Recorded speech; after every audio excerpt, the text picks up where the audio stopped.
మనకి స్టిచ్చింగ్ ఒక్కటే మెయిన్ పని కాదండి. ఇంట్లో పని కూడా మనం చేసుకోవాలి కదా! ఇంక నేనైతే శ్రీరామనవమి రోజైతే చెప్పాను కదా! హాల్ అంతా క్లీన్ చేసుకున్నాను. అస్సలు టైం ఉండట్లేదనమాట. ఈ స్టిచ్చింగ్ చేయడం వల్ల బిజీ అయిపోయి ఇంట్లో కొంచెం క్లీనింగ్ అనేది తక్కువైపోయింది. అందుకే 1 మంత్‌కి ఒకసారి చేసుకునే క్లీనింగ్ కూడా నేను నార్మల్‌గా చేయలేకపోయాను. అందుకే ఇప్పుడు 4 మంత్స్ అయింది ఇంట్లోకొచ్చేసి. ఇంకా ఇప్పుడైతే మొత్తం క్లీన్ చేసేసాను. క్లీన్ చేసిన తర్వాత ఎలా ఉందో చూపిస్తున్నాను చూడండి. ఇదైతే మా ఫ్యామిలీ ఫోటో అనమాట. ఇదొక 5, 6 ఇయర్స్ బ్యాక్ దిగిన ఫోటో.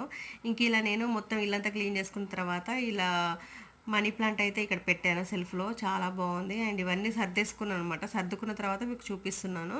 ఇంకా క్లీనింగ్ అంతా కూడా నేను ఫుల్ బ్లాగ్ అయితే పోస్ట్ చేస్తాను ఈరోజు. ఇంకా ఇది వచ్చేసి షార్ట్లో మీకు చూపిస్తున్నాను నేను ఎలా క్లీన్ చేసుకున్నాను, ఎలా సర్దుకున్నాను అని చెప్పేసి. అంటే క్లీన్ చేశాను కానీ ఎక్కడ దాదాపు నీట్గా సర్దుకున్నాను అనమాట. మీకు అంత క్లియర్గా తెలియకపోవచ్చు కానీ అబ్జర్వ్ చేస్తే తెలుస్తుంది నేను ఎంత క్లీన్ చేశాను అనేది.